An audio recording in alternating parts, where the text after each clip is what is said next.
আচ্ছা, আপনার পরিচয়টা যদি একটু দেন, আপনার নাম, কোথা থেকে এসেছে?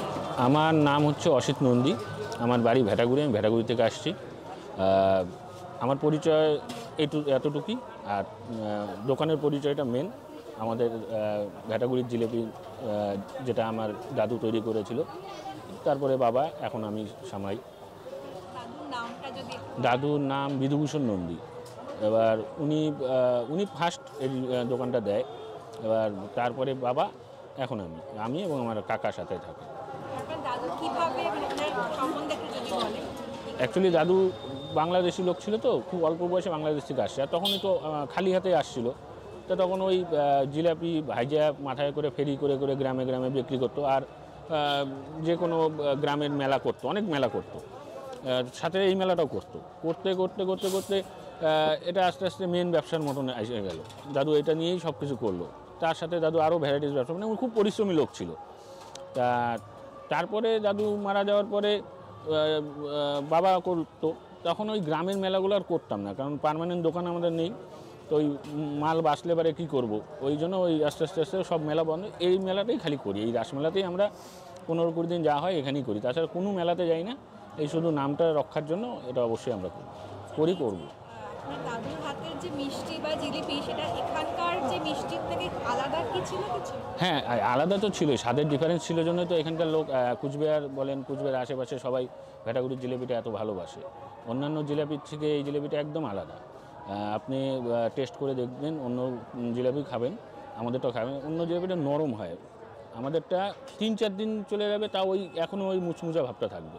এখানে আমাদের এরকম হয় যে অনেকে সকালবেলা নিয়ে যায় কিংবা রাত্রে নিয়ে যায়, ওটা পরের দিন সকালবেলা মুড়ি দিয়ে খায়, মানে মুড়ির টিনে ঢুকে রেখে খায়।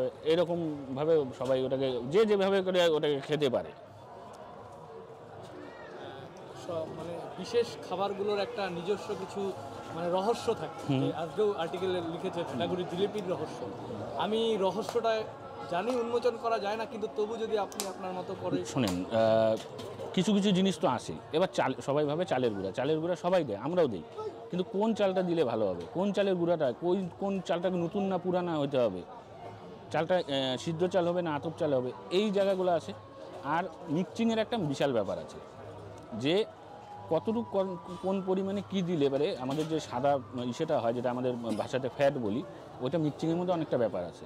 আমাদের দেখবেন ছোট ছোট গামলা করে, আমাদের তো হিউজ ভিড়, একবারে বেশি করে মাখাইতে পারি, সেটা করি না। আমরা ছোট ছোট করে অল্প অল্প করে মাখাই, অল্প অল্প করে করি, মাখাইতে থাকবে, চলতে থাকবে। আর অন্যান্য দোকানদার দেখবেন একবারে সামনে অনেকগুলো নিয়ে বসে আছে, সন্ধ্যা 7টায় বসলো, রাত্রি 9টা অবধি ওইটা নিয়ে, তাতে কী হয়, ফ্যাটটা নষ্ট হয়ে যায়। এরকম ছোট ছোট অনেক জিনিসের করে জিনিসটা তৈরি হয়। আচ্ছা, যে এই জিলিপি তৈরি করতে যা যা প্রয়োজন, এগুলো কি আপনারা কীভাবে সংগ্রহ করেন সেটা যদি একটু? সংগ্রহ বলতে কি, আমরা মোটামুটি দুর্গাপূজার দশমী শেষ হয়, তারপরে আমাদের জোগাড় যন্ত্রের মধ্যে লেগে যায়। এবার যেমন খড়িওয়ালা আছে, তার কাছে খড়ি, মাল যেখান থেকে এই যে মারোয়ারি পট্টি থেকে মাল ঠাল নেই। আর যেগুলো বিশেষ জিনিস, যেটা আমাদের লাগে, সেটা আমরা নিজেরাই ওটা জোগাড় করি, এবং আমাদের ফ্যামিলি মেম্বারই জোগাড় করে ওগুলো। ওটাতে বাইরের লোককে ইনভলভ করি না। এর মধ্যে আপনার মানে স্ত্রী, মা? হ্যাঁ হ্যাঁ হ্যাঁ হ্যাঁ হ্যাঁ, সব ইনভলভ আছে আমাদের। এখন বলতে গেলে এরকম যে আমরা এই মেলাটার জন্য আমরা এখনও যৌথ, এখনও কিন্তু আমাদের অ্যাটাচ ফ্যামিলি। আপনাদের যেটা শুনেছি যে আলাদা কোনো মিষ্টির দোকান নেই ভেটাগুড়িতে বা অন্য কোনো জায়গায় নেই, শুধু এটা আপনাদের মেলার জন্যই? শুধু এই মেলার জন্যই, এই মেলার জন্যই আমরা মানে সারা বছর অপেক্ষাও করি, ভালোও লাগে, অনেকের সাথে কথাবার্তা।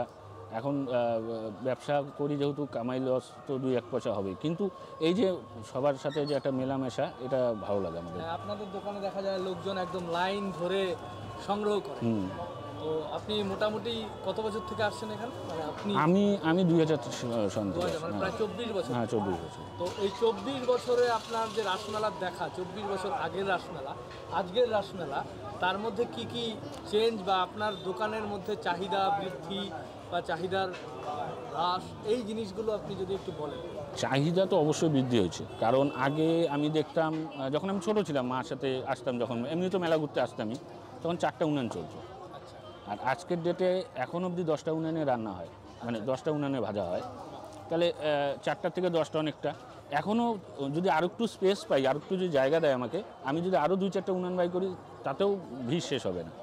এটা একটা মানে উপরের মদন মোহন ঠাকুরের একটা দান, এটা আমার দেখা একটুকু। এই যে জায়গাটা, এটা নিশ্চয়ই আপনাদের ভাড়া নিতে হয়। হ্যাঁ, এটা ভাড়া। সেটাকে আপনি বলতে পারবেন যে কত টাকা দিয়ে ভাড়া নিতে হয়? এটা প্রত্যেক বছর বাড়ে, তো 10% করে বাড়ে। তার জন্য এবার কীরকম 60,000-এর মতন লাগছে। একবার একরকম হয়। এবার যেহেতু 15 দিনের পয়সা নিচ্ছে, এবার যদি 20 দিন হয়, যদি বাড়ে আবার এক্সট্রা পয়সা নিবেশের জন্য, সেটা পৌরসভা যেমন সবার নেয় ওটা ওরকম আমাদের ওষুধ। ঠিক আছে তাহলে। জিলিপি কত? 160।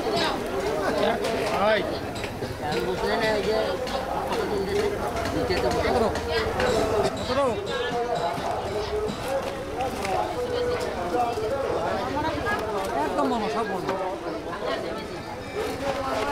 উত্তরবঙ্গ উন্নয়ন দপ্তরের মন্ত্রী মাননীয় উন্নয়ন গুহ, উপস্থিত স্থানীয় সাংসদ জগদীশ বসুনিয়া বাংলা শহর বিধায়ক কোচবিহারের মাননীয় জেলা শাসক এসপি সাহেব থেকে শুরু করে সবাইকে আজকে বলছেন যে এই ইতিহাস 300 বছরেরও পুরনো, ফলে স্বাভাবিকভাবে এই শতাব্দী প্রাচীন কয়েক শতাব্দী